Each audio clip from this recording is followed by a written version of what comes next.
சீர்காழி அருகே கஞ்சா போதையில் சுற்றித் திரிந்த நபர் அப்பகுதி வீடுகளை அடித்து நொறுக்கி சூறையாடிய சம்பவம் பெரும் பதற்றத்தை ஏற்படுத்தியுள்ளது. பிடிக்க வந்த காவலரையும் அடித்து மண்டையை உடைத்ததால் பரபரப்பு ஏற்பட்டது. போதை இளைஞருக்கு போலீசார் சொல்லிக் கொடுத்த பாடம் என்ன?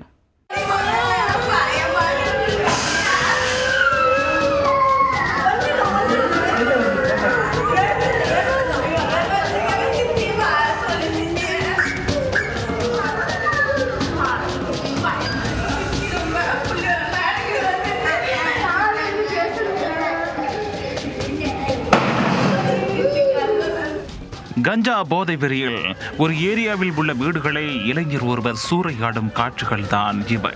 பிடிக்க வந்த போலீசாரையும் பாய்ந்து தாக்கியிருக்கிறார் அந்த இளைஞர். போதை வெறி நபருக்கு போலீசார் கொடுத்த ட்ரீட்மெண்ட் என்ன?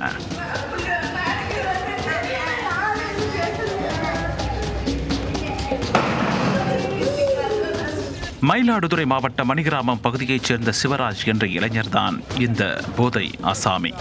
கஞ்சாவை ஏற்றிவிட்டால் கண்மண் தெரியாமல் ரகளையில் ஈடுபடுவது இவருடைய வழக்கம்.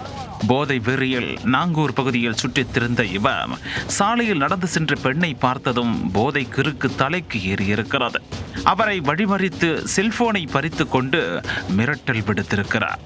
இதை கண்டு கடுப்பான அக்கம் பக்கத்தினர் அவரை சுற்றி வளைத்து பிடித்து திருவெண்காடு காவல் நிலையத்தில் ஒப்படைத்தனர்.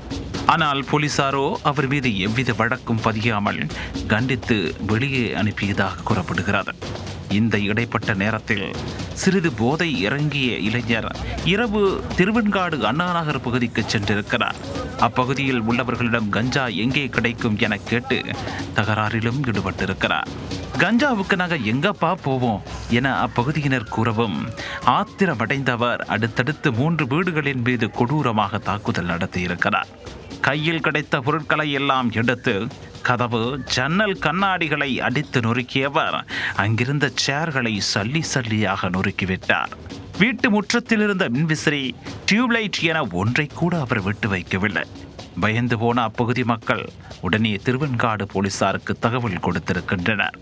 அந்த நபரை கண்டித்து எச்சரித்து விட்டது தப்பாக போய்விட்டதே என பதறிப்போன போலீசார் காவலர் விஜயகுமார் உள்ளிட்ட 2 பேரை அனுப்பி வைத்தனர். விரைந்து வந்த போலீசார் போதை இளைஞர் சிவராஜை பிடிக்க முயன்றபோது போலீசார் மீதே கொடூர தாக்குதல் நடத்தியிருக்கிறார் போதை நபர். இதில் மண்டை உடைந்து படுகாயமடைந்த காவலர் விஜயகுமார் சீர்காழி அரசு மருத்துவமனைக்கு கொண்டு செல்லப்பட்டார். இதை அடுத்து போலீசாருடன் பொதுமக்களும் கூட்டணி போட்டு போதை இளைஞர் சிவராஜை சுற்றி வளைத்து மடக்கி பிடித்தனர். அவரை காவல் நிலையத்திற்கு அழைத்துச் சென்று விசாரணையும் நடத்தி வருகின்றனர். ஒரு 12:30 மணி இருக்கும் சார். ஒரே சத்தங்க அடிச்சு திடீர் டமார்னு ஆயிடுச்சு. நானும் என் பையனும் என்னன்னு வெளியில பார்த்தோன்னா அவங்க வீட்டில் ஒரே சத்தம் கிடைச்சி. ஏதோ அவங்க வீட்டில் தான் ஏதோ பிரச்சனைன்னு நினச்சிக்கிட்டு நாங்கள் ஓடுறோம். அவங்க யாருமான்னு கத்துனாங்க. கீழே பார்த்தா கல்லு எல்லாம் அடிச்சு ஒட்டச்சு கண்ணாடி வந்து பார்த்தோன்னா அவன் அந்த வீட்டை உடச்சிட்டு இருந்தான். அங்கேருந்து என்னையும் என் பையனையும் அரைக்கல்ல தூக்கிட்டு உடையாந்தான் அடிக்க. இவங்க 2 பேரும் என்ன பார்த்தோன்னா உடையாந்தாங்க. இவங்க 2 பேரும் கையிலேயே ரத்தம் வந்துச்சு. என்ன பாருவான்னு காட்டாங்க. அவன் வரான், நீ ஓடி போயிட்டு நானும் என் பையனை எடுத்துட்டு உள்ள வந்து நாங்க எல்லாருக்கும் போன் அடிச்சோம் சார். ஆனா ஒருத்தருமே அந்த கண்டுக்கு வரல. எல்லாரும் நின்றுட்டு அவங்கவுங்க என்ன பண்றதுன்னே தெரியாம நாங்க தவிச்சோம். அந்த 3 ஊட்டி மாத்தி உடைச்சான். இங்க உடைச்சிட்டு அந்த வீட்டுக்கு வரான், அந்த வீட்டை உடைச்சிட்டு இந்த வீட்டுக்கு வரான். 3 வீட்டையும் மாத்தி விட்டான். அவன் யாரு என்ன ஏதுன்னு எதுவுமே எங்களுக்கு தெரியாது. கஞ்சா போதை இளைஞரை பிடிக்கச் சென்ற காவலரை போதை நபர் தாக்கிய சம்பவம் திருவெண்காட்டில் பெரும் பரபரப்பை ஏற்படுத்தி இருக்கிறது.